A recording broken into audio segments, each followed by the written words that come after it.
Hi, everyone, and good Thursday afternoon. Keep thinking it's Friday today. We still got one more day to go until we get to the weekend, but today is a first alert weather day, tracking some active weather that has been moving through the valley and some more active weather that will be moving through the Red River Valley. And so I want to get the very latest on that first alert weather day. So what we're watching, these areas in dark green, that's where we're still expecting some isolated severe storms into this evening. And that potential continues overnight and into tomorrow morning, which is why we had extended this first alert weather day into tomorrow morning. Wind and hail remain the primary risks. So I'll take this full screen here, and it looks like we do have a severe thunderstorm warning. Thank you, Joseph, for bringing me that information. We will take this full screen for you. Here's the latest on what we're seeing on the satellite and radar. A severe thunderstorm warning was just warned for, looks like, parts of Towner County. A severe thunderstorm was located near Bisbee, or 30 miles northeast of Rugby. This is moving to the northeast at 35 miles per hour. So the main hazard with this storm is $half size hail. We'll zoom in a little closer here. $half size hail and gusts to 60 miles per hour. So this is north of you in Candu, right between Candu and Rock Lake, right along the Highway 281 corridor between Bisbee and Egland. So again, this is tracking to the northeast at 35 miles per hour. So headed towards places like Munich. And if it holds together, could approach areas like Langdon as well, pushing up into that Highway 5 corridor. So we are seeing that severe thunderstorm warning in effect until 3:45 this afternoon. It is currently 3:16, so this was just issued a couple moments ago. We do have some rain and some thunder just south of Grand Forks as well. That is not any severe activity. A few rainfall reports. This is as of about 3 o'clock, so about 15 minutes or so ago, I updated these totals. Webster, North Dakota, 2.8 inches, a little over 2 inches in Brockett. Edmore picking up 1.67, 1.45 in Candu, and just a little under that in Perth, North Dakota. So this rain is adding up quickly. We have had a couple of flood warnings. Those have since expired, but we've got a lot more rain on the way. So this is between right now and Sunday evening. So this does not include what has already fallen. You'll see that Central North Dakota is anticipated to see the most rainfall. The orange shadings, that's about 2 to 3 inches of rainfall.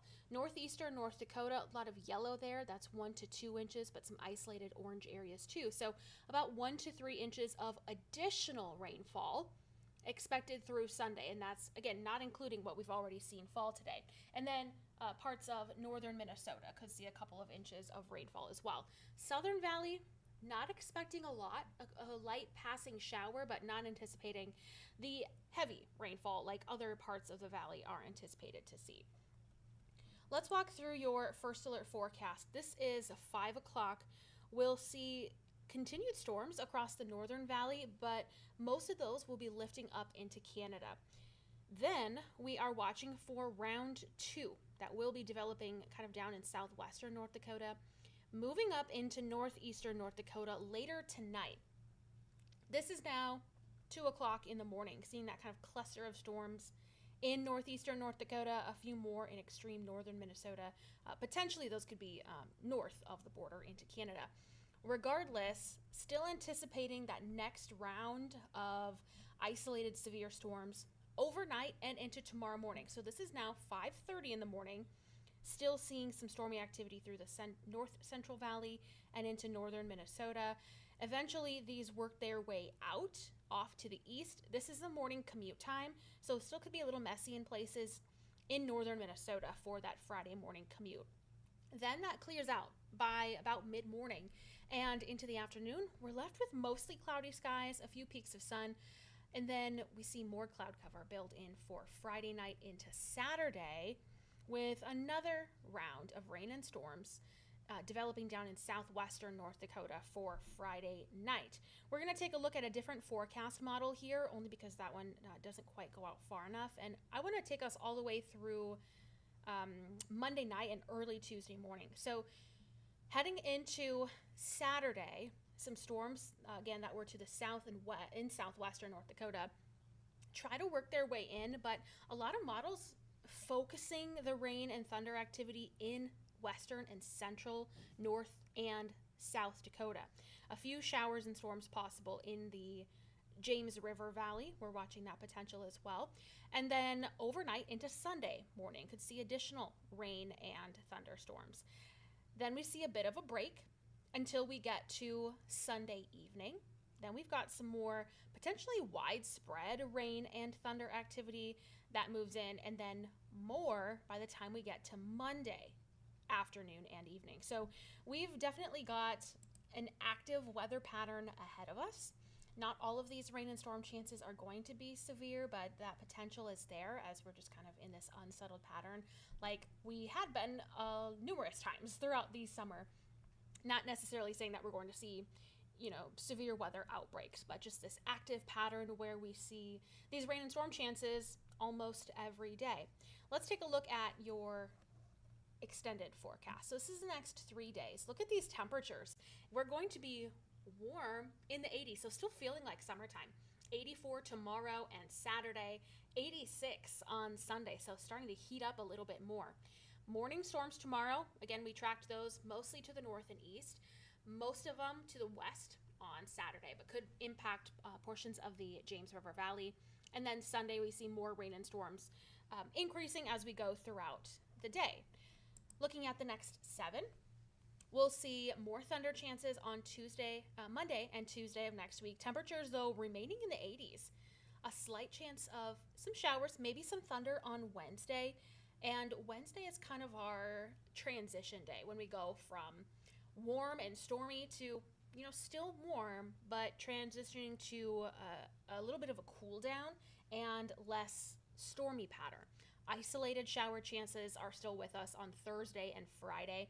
And then take a look at temperatures for next weekend. 67 next Saturday and 72 for next Sunday. So still mild, but not nearly as warm as we're going to see the next few days. So I'm going to jump ahead just a couple more graphics here so we can look at that warning again. Here's a look at the bigger picture. The Southern Valley, it's been a really nice day. We're seeing a good amount of sunshine, some high-level clouds, but you can see there we've got some lone thunder and lightning strikes from Thompson up to Grand Forks. So watching a little thunder shower there, but it's in, didn't mean to tilt that there, northeastern North Dakota that we're seeing that severe thunderstorm warning. And I'm actually going to pause that so we can zoom in a little bit closer there. So there is that warning. Warned for $half size hail, which is 1.25 inches in diameter, and gusts to 60 miles per hour. So Eglin, this is heading into your neck of the woods, and for folks in Bisbee, it's basically right over you right now. So if you're in this area, if you have any reports of either wind or hail, we would love to hear from you. You can leave a comment on our Facebook page or send us a message. We'd love to be able to pass any reports along to the National Weather Service. Again, this is moving to the northeast at 35 miles per hour, and warning is in effect until 3:45 this afternoon. There's one more look at the radar. We'll put it back on the loop. So if you're wanting to tune in and get more coverage of the storms and the forecast heading into tonight and tomorrow morning, here's who we have on staff. I am doing the 4 o'clock newscast. We've got meteorologist Joseph Williams doing the 5, 5:30, and 6. And then Jonathan Palmatier is going to be doing the 6:30 and 9 o'clock, and then Joseph back at 10. And with these overnight storms, I'll be back at the early morning hours, filling in for Lisa. She's on vacation. So I'll be back for the Valley today, tomorrow morning, and bring you, of course, the latest with the storms that are moving through early in the morning. And of course, you can get the latest updates online and on your Valley News Live weather app as well. Stay tuned and stay safe.